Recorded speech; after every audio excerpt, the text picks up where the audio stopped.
Hi, this is Andrea Hendricks. The topic of this video is applications of exponential functions. We're going to look at only financial applications, so you don't need to worry about any of the other things that may be in your textbook. We will look at the compound interest formula again, as well as the compounded continuously formula and a new formula perhaps, which is called the effective rate. The compound interest formula, just to review this, is A is equal to P, which is principal, times 1 plus R, which is the annual rate, divided by N, the number of compoundings in a year, raised to N times T, where T is time in years. The continuously compounding formula is A is equal to P times e to the RT. Again, P is principal, R is rate, and T is the time in years. So with these two formulas, you really should have those memorized. Those will be things that will be asked of you on the final exam. T is what we're going to solve for in these types of applications. The effective rate is a new formula. You do not need to have that one memorized at all. I'll talk about that one as I work through a problem. Okay, but make sure that you have these two committed to memory.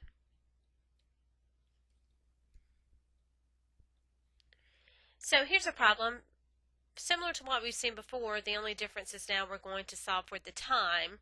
Before, we knew the time and we would calculate what our ending balance would be. In this case, we have how long will it take $10,000 to grow to $15,000 if invested at 3% interest compounded quarterly and also compounded continuously. So for the first part of that, we're compounding quarterly, so we're going to use that compounding formula. A is equal to P times 1 plus R over N to the NT. In this case, our 15,000 is our A, right? That's our ending amount. So we're going to have 15,000 is equal to P, which is 10,000, times 1 plus our rate is 3%, but remember to convert that to a decimal, 0.03. And we're compounding quarterly, which is 4 times a year. So that's divided by 4 raised to the 4t. So our question is, how can we solve for t? And remember, with exponential equations, you need to isolate the base with the exponent and then use the properties of logs that will allow that exponent to come down. So the first thing we have to do is to divide both sides by this coefficient of 10,000. And taking out your calculator, you may know this one right now, right? 15,000 divided by 10,000 should just be 1.5.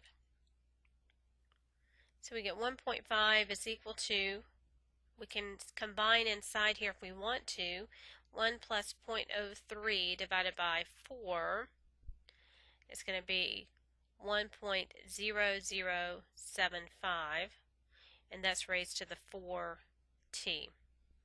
So now that we have this base isolated, we can apply the log to both sides. So if we take the log of 1.5, that would be equal to the log of 1.0075 to the 4t. Now on the left, we have log of 1.5 is equal to, but on the right, that is 4t times the log of 1.0075. So to solve for t, we need to divide both sides by 4 times the log of 1.0075.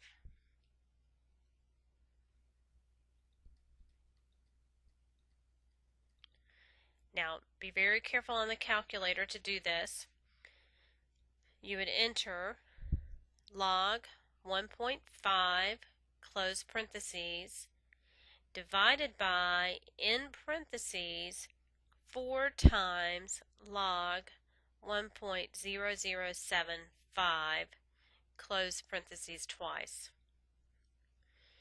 And that would give us t is equal to 13.6 if we round to the nearest tenth. So it would take almost 14 years for 10,000 to grow to 15,000 if invested at 3% interest compounded quarterly. So keep in mind here, whenever you are trying to enter this expression on the calculator, I had to tell the calculator that 4 times the log of 1.0075 was in the denominator together, so I had to enter that in parentheses. Now, part B of this is very similar, except that we're going to use the different formula, that is a formula for continuously compounding. So A is equal to P times e to the RT. Our A is still 15,000 is equal to 10,000 times e to the 0.03 t. So again, we start by dividing through by the 10,000. Some of you may say, well, why can't I take the log of both sides initially? And you can. The thing you have to be careful about, if you take the log of a product, you would have to rewrite that as the sum of the logs. So it's just going to add an extra step in there that you don't really need to deal with. So if you will divide through by that coefficient first, you eliminate that step for yourself.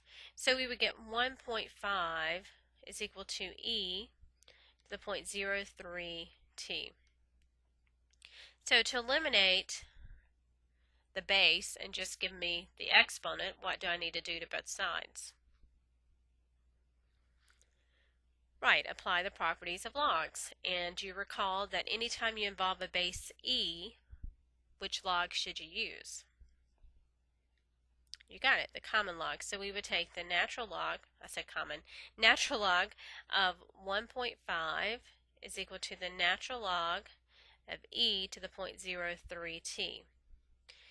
And the beauty of doing that gives us on the right just simply 0.03 t, right? Because the natural log and e have the common base, and so those two operations get eliminated, and we're just left with what's in the exponent.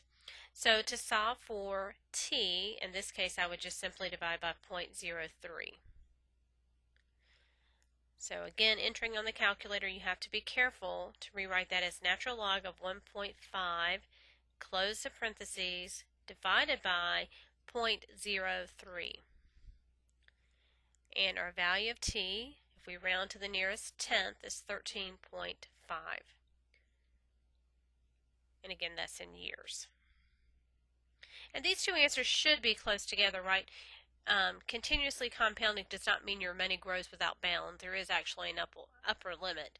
So those two values should be very close to one another.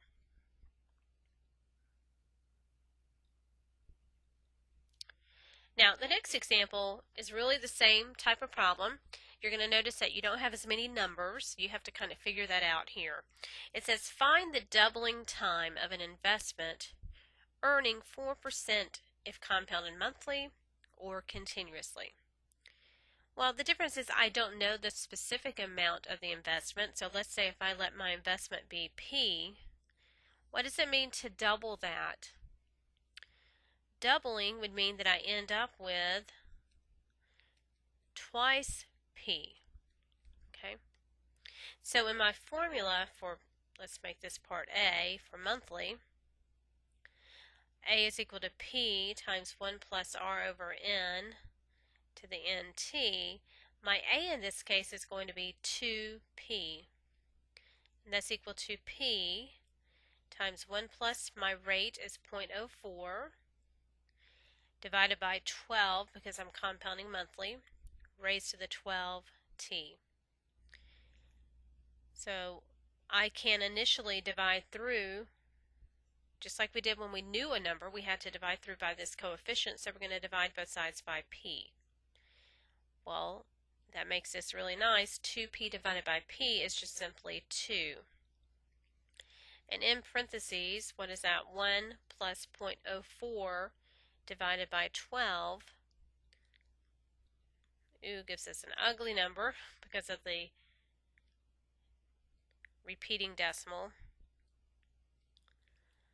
I'm just going to do something like this. Okay. the more decimal places you have for that repeating decimal, the less error you will have when your final answer comes out. In fact, it may be easiest just to keep the 1 plus 0.04 over 12 in your calculator and just use that as the base that you have to work with. So what can I do to get rid of the exponent? Yeah, what we did in the last problem, we have to take the log of both sides. So we get the log of 2 is equal to the log of 1.00333333 raised to the 12t. And so now we can bring down the 12t times the log of this base. So to solve for t, we're going to divide both sides by this 12 times the log of 1.00333333. So I enter that as log 2, close parentheses, divided by, in parentheses, 12 log 1.00333333, and then I close parentheses twice. And my answer is 17.36, but if I round to the nearest tenth, let's say that's 17.4 years. Okay. Now part B is compounded continuously. So in our A is equal to P times E to the RT, A is again twice the initial investment, so 2 times P is equal to P times E to the 0.04T. Dividing both sides by P gives us 2 is equal to E to the 0.04T. Again, to bring down that 0.04T, I have to take the natural log of both sides.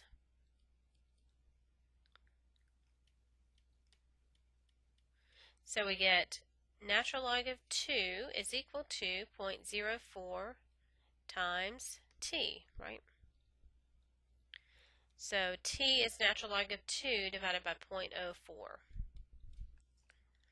So on the calculator, natural log of 2, be sure to close your parentheses, divided by 0.04. And we get 17.3. Okay. So it would take a little over 17 years for money to double if invested at 4% compounded monthly or compounded continuously. Now the last problem I want to work for you deals with effective rate versus nominal rate. Nominal rate is the interest rate that the bank tells you. Like if they say you're going to get 4% interest compounded quarterly, 4% is the nominal rate. The effective rate means the rate you actually earn in a year. Because of the compounding, you really earn slightly more than 4%. So it's going to kind of be what your true yield on that money was during that 1 year period. And this is not a formula that you need to worry about memorizing. It's just one for you to be able to plug in and apply if you are given it. So if we want to find the effective rate if the nominal rate is 6% and the interest is compounded quarterly, we're going to use this R is equal to, in parentheses, 1 plus R over N raised to the N minus 1, where R is the nominal rate and N is the number of compoundings in a year. So in this problem, I would have R is equal to 1 plus, my nominal rate is 0.06, divided by the number of compoundings. Well, if it's compounded quarterly, that would be 4. And that's raised to the 4 minus 1. Now understand this, if it's compounded annually, then your nominal rate and effective rate are going to be the same thing. Okay? And that should be true because you're trying to think about how do the compoundings affect what you actually earn in a year's time. So if you're only earning interest once a year, then it's the same thing as the actual yield. But if you're compounding more than once a year, you're going to earn a higher interest rate than what the bank actually tells you. Not much higher, but slightly higher. So if we use a calculator, we would have, in parentheses, 1 plus 0.06 divided by 4, close parentheses, raised to the 4th power minus 1. And so that's going to be 0.06136, so we'll round to 0.0614. So that means the actual effective rate is 6.14%. Okay? So this concludes the applications that you need to be familiar with to be successful in this course, just the financial application. So don't worry about any of those others that the book talks about at this time. You'll get into those when you take Math 1113, if you take that course. Okay? Contact me if you have any questions. Thanks a bunch.